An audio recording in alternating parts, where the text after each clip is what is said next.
Boa tarde, amigos. Nós estamos iniciando o estudo do livro Céu e Inferno. Estamos hoje iniciando o capítulo 5, referente aos suicidas. Então, nós teremos vários depoimentos de espíritos contando suas situações no mundo espiritual. Isso traz para nós muitos ensinamentos. Talvez cheguemos a pensar que não tem nada a ver conosco, porque certamente não faremos a mesma coisa. Mas eles vão relatar suas vidas. E aí, esse relato da vida deles é que nos trazem muitos ensinamentos. Vamos, então, iniciar os estudos. Ao suicida da Samaritã. A 7 de abril de 1858, pelas 7 horas da noite, um homem, cerca de 50 anos, e decentemente trajado, apresentou-se no estabelecimento da Samaritana de Paris e mandou que lhe preparassem um banho. Decorridas cerca de 2 horas, o criado de serviço, admirado pelo silêncio do freguês, resolveu entrar no seu gabinete a fim de verificar o que ocorria. Deparou-se-lhe, então, um quadro horroroso.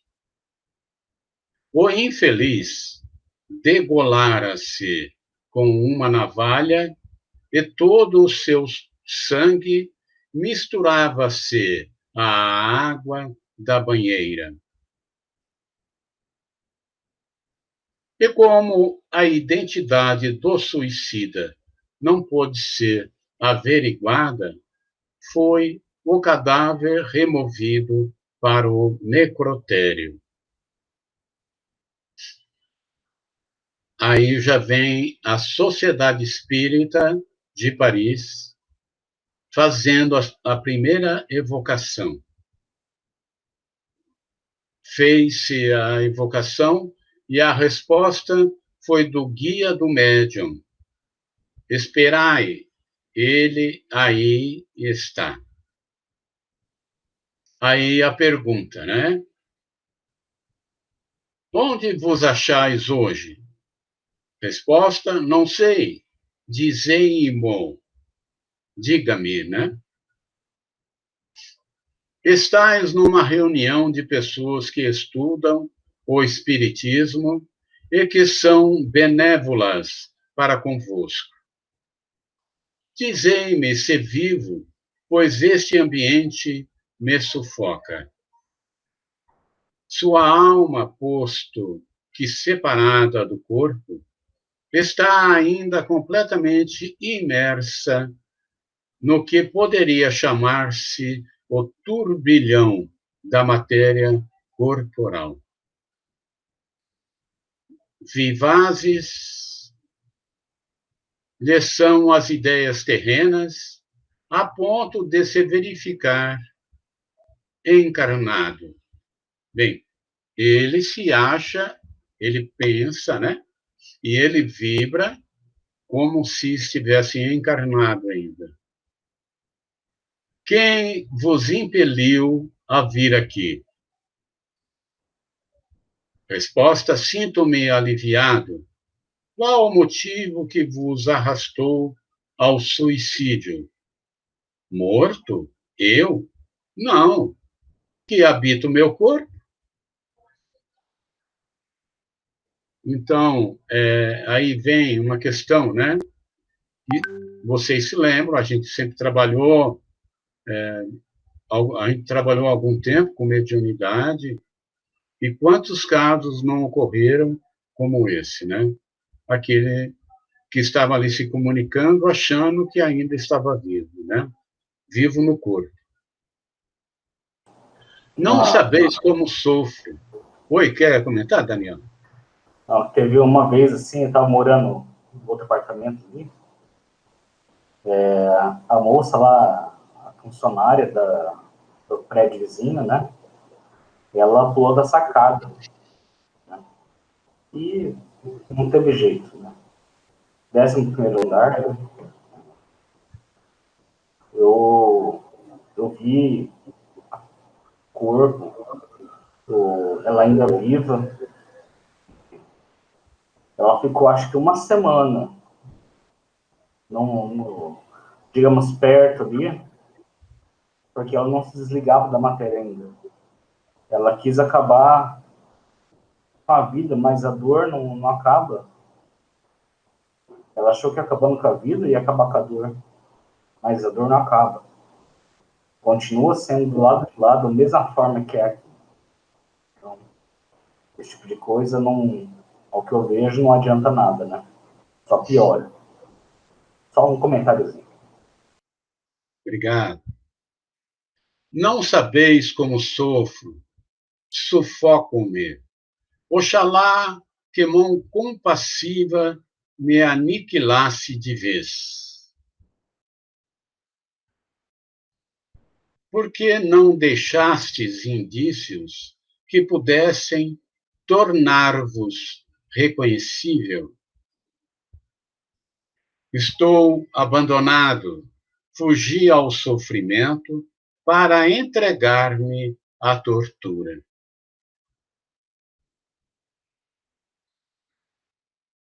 Tendes ainda os mesmos motivos para ficar incógnito?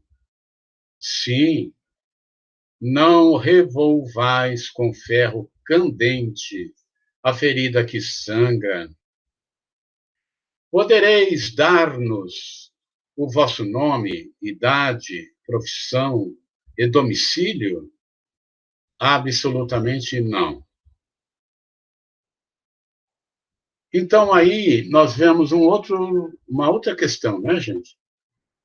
Ele sabia que estava errado, ele tem vergonha do que fez e não quer se revelar, né?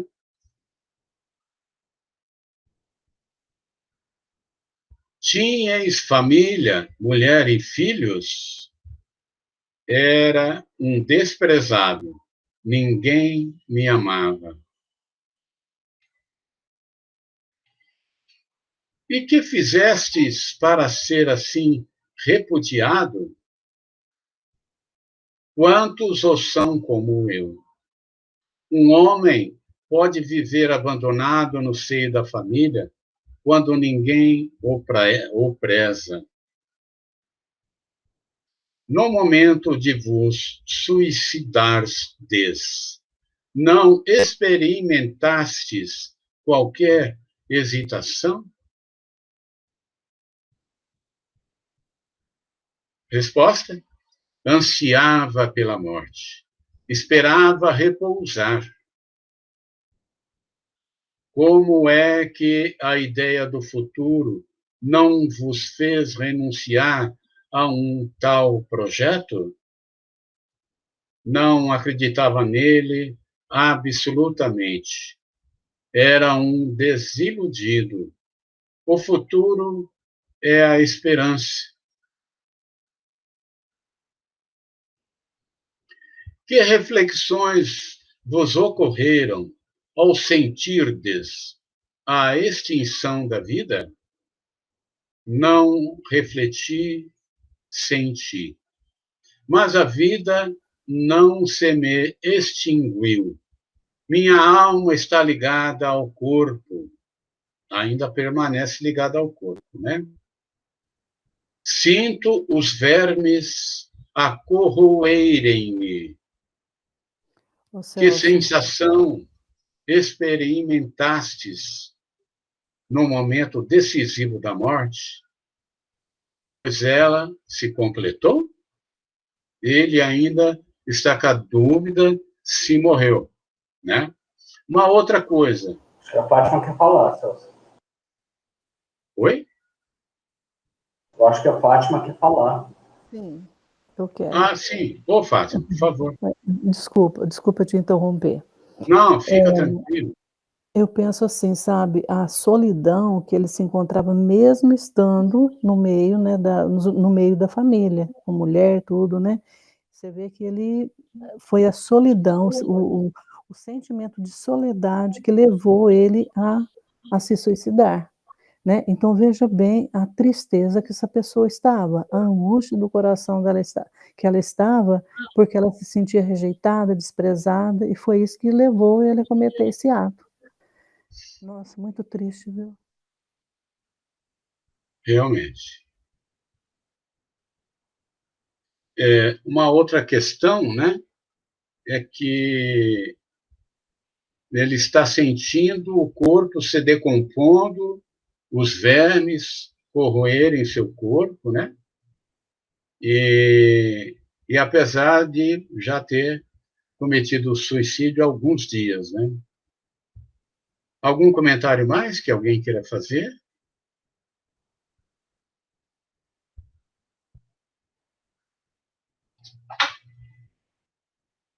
Então, seguindo, foi doloroso o momento em que a vida se vos extinguiu, menos doloroso que depois. Só o corpo sofreu. E agora uma questão ao Espírito São Luís.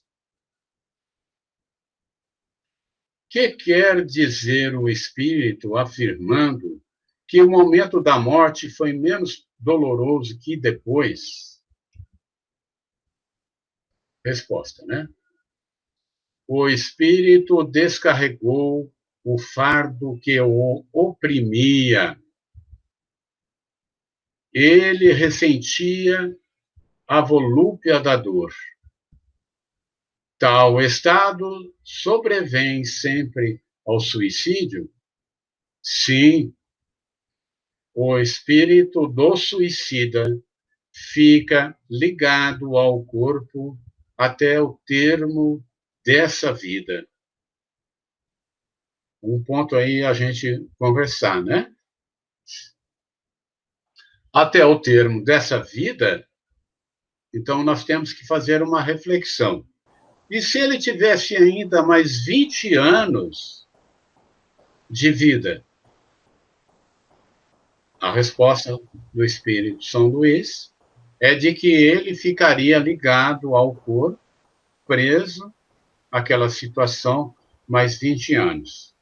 Mas nós sabemos que o espírito, quando comete o suicídio e se arrepende amargamente, verdadeiramente do que fez, ele pode ser socorrido imediatamente.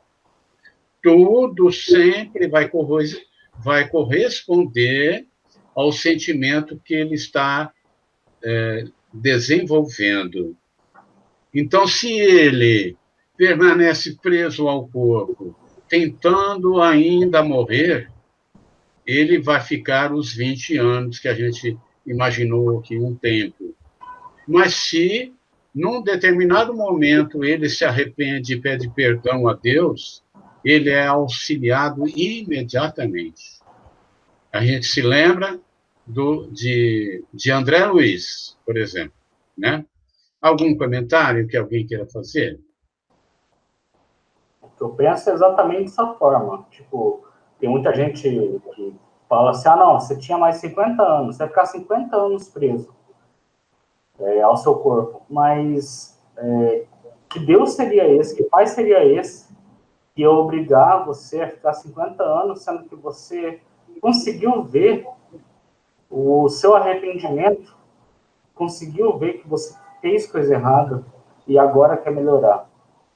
Não seria um Pai misericordioso? Se não é misericordioso, não é Deus. Então,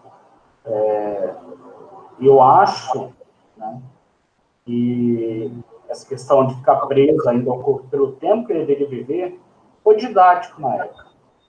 Mas hoje, com o estudo, a gente vê que não se aplica mais, porque é o que a gente pensa que faz nosso céu e nosso inferno. Então, se eu mudar minha vibração, eu consigo ser socorrido. Vão vir meus amigos e nunca vão me deixar desamparado. Isso é uma coisa que fica muito gravado em mim. Então, eu acho que hoje a gente já vê de forma diferente. É isso. Mais algum comentário que alguém queira fazer?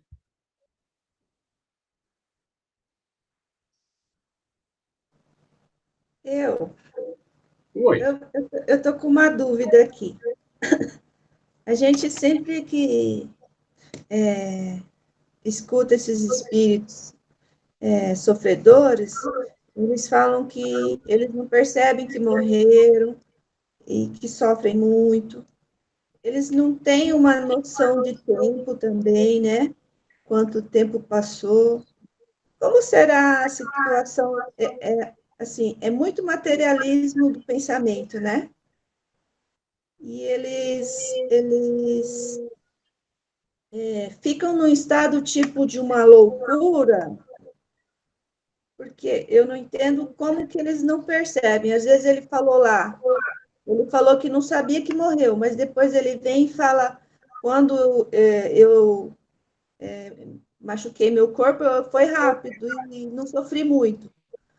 Depois que ele está sofrendo mais, mas aí ele tem noção de que ele está e não está, mas ele não aceita. E é estranho, dá para perceber assim que parece que é uma pessoa que tivesse viva, mas que tivesse num estado de torpor, de loucura. É uma pessoa meio assim, perdida na onde que ele está, que ele não consegue nem, assim, por exemplo, raciocinar por que aconteceu essa diferença de um dia para o outro, que ele morreu, ele não percebe que tem diferença da onde ele está. Então, Vanessa, a sua pergunta é muito interessante, né? Porque muito mais que o número muito maior dos materialistas, né? Dos dependentes, por exemplo, de drogas, né? Os imprudentes ou suicidas do trânsito, né? Alguém que vai ultrapassar na lombada e bate o carro e morre, né? Então, esses, uma quantidade muito maior, muitas vezes, eles ficam por um determinado tempo perturbados. A gente nota que esse irmão, ele está cheio de dúvida, ele nem sabe se morreu mesmo, né? E se ele não tivesse sido evocado, ele talvez ficasse por algum tempo aí, naquela condição, né? Mas é interessante a gente pensar também que quantas vezes foram trazidos em grupos mediúnicos irmãos que duvidavam de nós que tinham morrido. Por que ele estava lá, né? Inclusive religiosos, né? De altos cargos de religiões, né? Eu cito aqui sem preocupação nenhuma, mas situações mesmo de grandes religiosos, né? Então, essa vibração dele, de cada um daqueles que vão ao mundo espiritual e ficam nesse estado de perturbação, de alguma forma, eles vão, pelo sofrimento, abrindo espaço para se perguntar o que está ocorrendo comigo, né? Eu vou trazer aqui uma lembrança. Algumas vezes, esses irmãos perguntavam para nós: eu não sei o que está acontecendo comigo. Eu com os meus familiares em casa, eles fazem de conta que não estão me vendo, não me respondem, né? E essas situações prepararam eles para serem levados ao grupo mediúnico. Aquele sofrimento, de alguma forma, sensibilizou a eles. E assim são os materialistas, né? Os dependentes de drogas, enfim, todos esses que entram no mundo espiritual e ficam um período em perturbação, eles vão, por essa perturbação, despertarem. Eu cito novamente André Luiz, só para uma questão no livro Nosso Lar, né? Se a gente olhar a vida dele, ele era um pai de família, né? Todos nós aqui já lemos o livro, vimos o filme. Ele era um pai de família, um bom esposo, um bom trabalhador, né? Só que ele bebia e fumava. E quando ele foi ao mundo espiritual, apesar daquela condição dele de ser alguém que nunca fez o mal, ele errou na questão do vício, né? Mas o sofrimento daqueles 6 anos que ele ficou fez com que ele caísse de joelho e pedisse ajuda a Deus. Ele que era materialista e não acreditava em Deus. Então, quando ele se colocou ali receptivo, aí pronto, já veio o querido Clarencio, o velhinho, e se apresentou para ele imediatamente, né? Mas o sofrimento, isso não tem tempo, né? Mas ele é uma espécie de preparação, né? Ô, Celso. Oi. Pode falar, Fátima. É considerado suicida, por exemplo, o imprevidente no trânsito que acaba morrendo? Sim. Aquele que é imprudente no volante e acaba morrendo, ele é um suicida. Mesma coisa, aquele que é imprudente no garfo, no estresse, aquele que é muito estressado e se morrer, é suicida. Aquele que toma muito remédio, né? Até o próprio garfo é uma maneira também de cometer o suicídio, né? Então, em tudo, nós temos que ter o cuidado para que a gente não abrevie a vida. Vanessa, lá nas reuniões mediúnicas, né? Já veio irmão, assim, de séculos e séculos que estava perdido. Mais uma hora despertou. Né? Tem uma tia minha que minha prima estava precisando muito de ajuda. E ao que eu entendi, essa tia foi resgatada só para passar uma mensagem para minha prima. Né? Tipo, olha, vamos deixar você conversar com ela aqui, porque ela está precisando. E essa pessoa foi resgatada, mas com certeza isso ajudou a ver o caminho dela.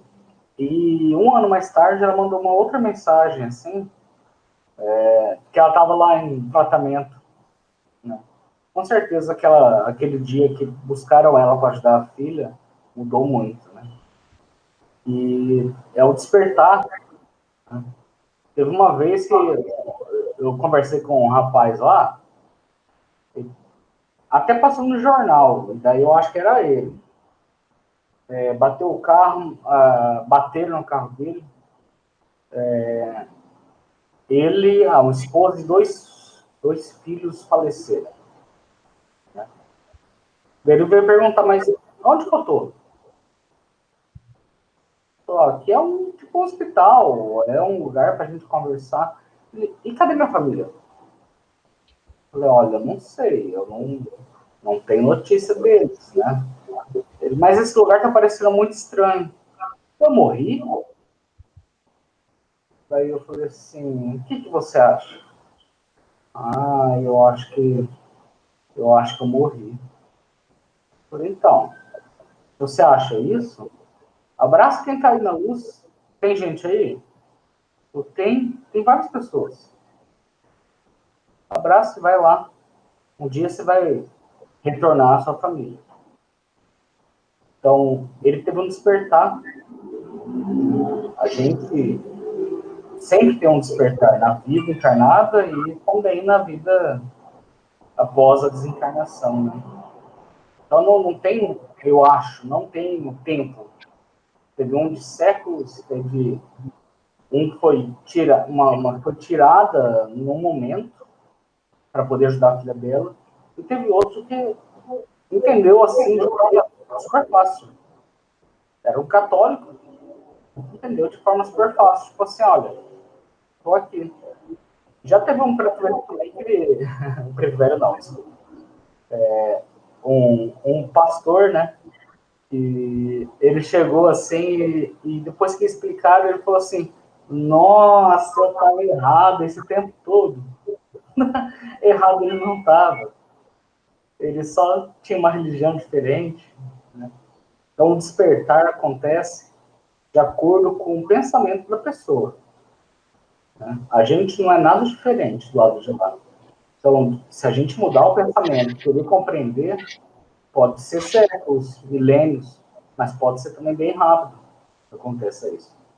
Então, acho que queria comentar isso daí, para falar assim, ó, não tem um tempo definido, não tem nada relacionado, ao meu ver, não tem nada muito relacionado ao o tempo que a pessoa deveria estar encarnada, mas sim ao tempo que ela resiste ao pensamento de não amar Deus, não pedir, não se resignar e pedir perdão. É o que eu vejo hoje em dia. Era isso, valeu. Obrigado, Daniel. A morte natural é a libertação da vida. O suicídio a rompe por completo. Dar-se-á o mesmo nas mortes acidentais, embora involuntárias, mas que abreviam a existência? Não. Que entendeis por suicídio? O espírito só responde pelos seus atos. Essa dúvida da morte é muito comum nas pessoas recentemente desencarnadas e principalmente naquelas que durante a vida não elevam a alma acima da matéria. É um fenômeno que parece singular à primeira vista, mas que se explica naturalmente. Uma explicação, né, gente? Uma grande parte, vamos usar essa palavra aí, uma grande parte da humanidade vive só pelo corpo. Vive, corre atrás, se preocupa só com as coisas materiais. Não são pessoas ruins, são pessoas boas, né? Pessoas muito queridas, mas que nunca passou pela cabeça delas se preocuparem com a vida após a morte, que é um assunto muito grave, talvez o assunto mais importante da nossa vida. Sabiam que, sendo esse assunto tão importante assim, ele poderia mudar toda a nossa existência enquanto no corpo? É que nós não pensamos sobre essa questão, né? Se um indivíduo, pela primeira vez, sonambulizado, perguntarmos se dorme, ele responderá quase sempre que não, E essa resposta é lógica.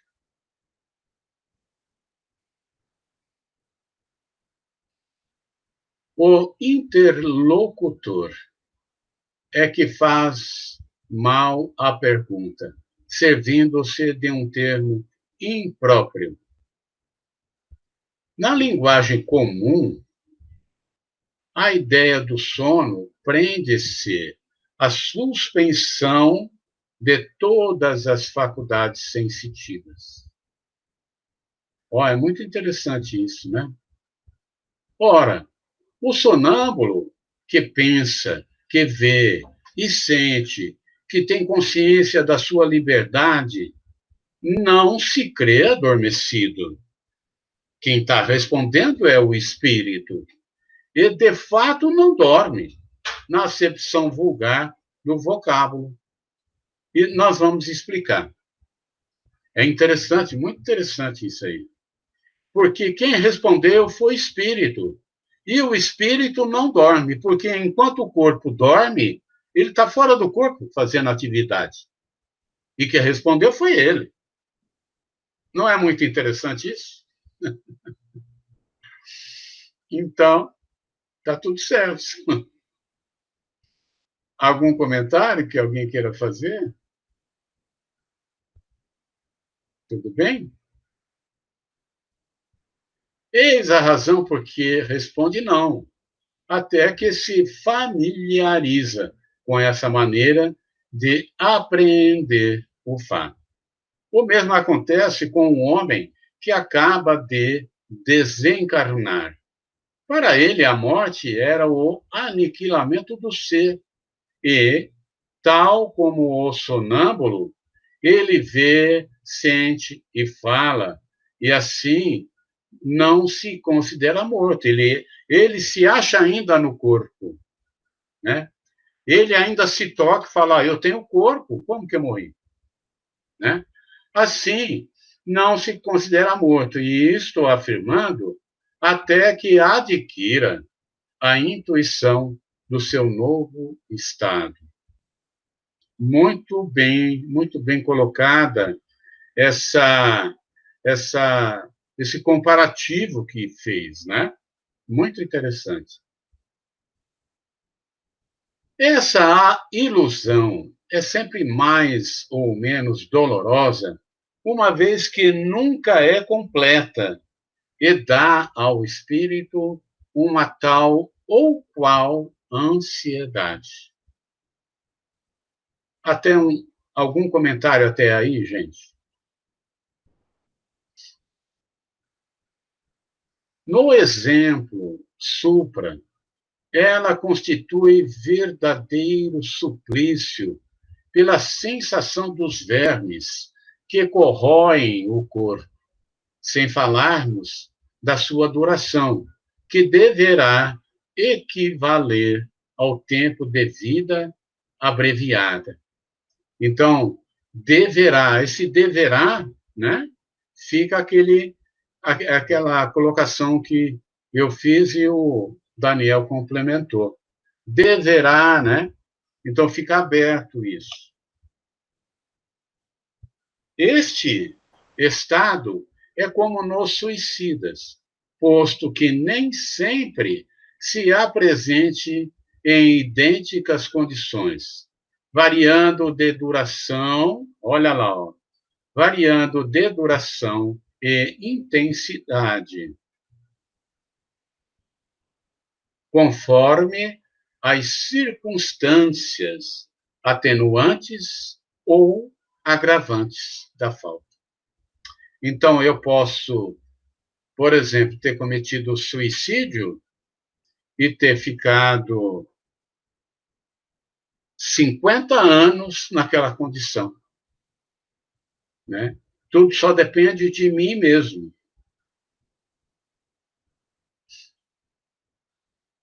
A sensação dos vermes e da decomposição do corpo não é privativa dos suicidas.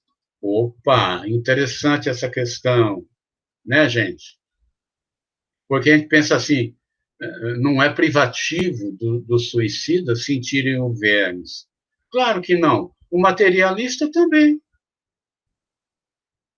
O materialista, o sensualista também. Aquela pessoa que viveu desenvolvendo só a parte sensual, ele está prisioneiro ao corpo. E eu diria mais uma coisa ainda. Quantas vezes já não tivemos em trabalhos mediúnicos princesas, reis,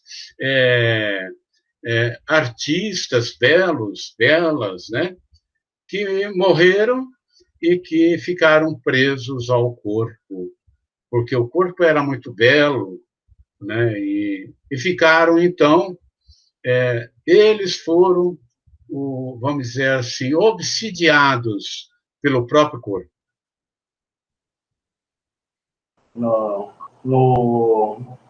Estava buscando um livro ali, chama Manual do Espírita. É um livro pesado. É do Ney Prieto Pérez, né? Ele escreve alguns sofrimentos do tabagista, do alcoólico, vai descrevendo vários sofrimentos. É bem pesado o livro. Inclusive tem desenhos do livro. Mas são formas que ele mostra de como a gente, depois do desencarne, pode se prender aos nossos vícios ainda. A gente morre e continua naquele vício. A gente vê que o cara que bebe lá tem um monte de irmão perto dele cheirando a bebida. O álcool, o cigarro também, né? São vícios e muitos espíritos demoram muito tempo para largar disso daí. Não deixam de ser o que eles eram antes, agora com uma vontade infinita, né? É duro, é pesado, dói o livro, tá? Então, assim, nem recomendo ler, porque é pesado, a gente vê que nossos defeitos ali podem fazer tanto mal. Uma coisa que os espíritos nos trazem como aprendizado. É isso. E eu quero trazer uma reflexão aqui, que eu acho muito importante. Por que é importante essa reflexão, né? Porque, eu vou falar só da minha família. É claro que isso é estendido aos amigos. Porque quando você vê um amigo preso ao materialismo, ao vício, ao sensualismo, você se preocupa com ele. Mas quando está mais perto, família, vou dar um exemplo. Imagine que antes de morrer, eu veja um neto meu numa roda de amigos, assim, numa festa, numa roda de amigos, eu estou ali perto, ele não está vendo, e ele diz assim para os amigos dele: eu não acredito em Deus. Um neto meu falando isso. Gente, eu acho que vai ser o maior choque da minha vida. É uma coisa muito triste, né? E eu fico pensando na responsabilidade que nós temos. Porque sempre ouvimos dizer que o exemplo arrasta.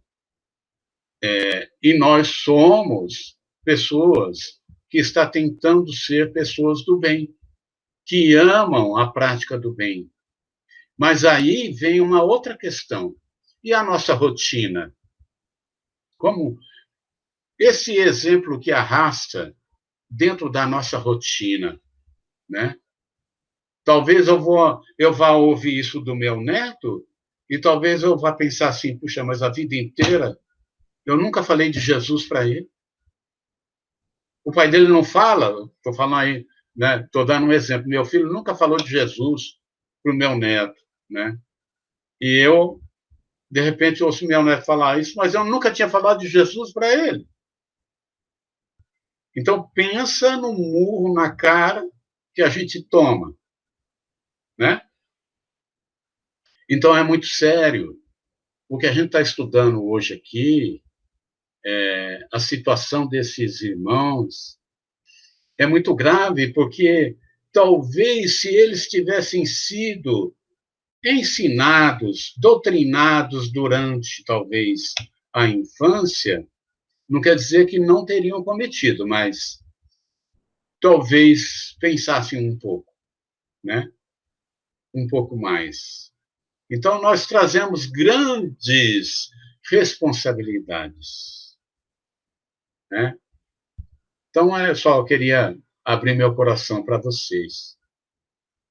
Sobrevém, igualmente, aos que viveram mais da matéria que do espírito. Olha aí, somos nós, hein? Em tese, não há falta isenta de personalidades, mas também não há regra absoluta e uniforme nos meios de punição. Isso é uma verdade, né, gente?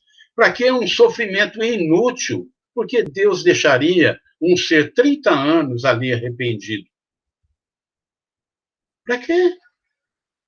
Ah, se arrependeu? Então vamos para a luta, compadre. Vem aqui. Você vai entrar no chicote de novo. Você vai reencarnar e vai aprender.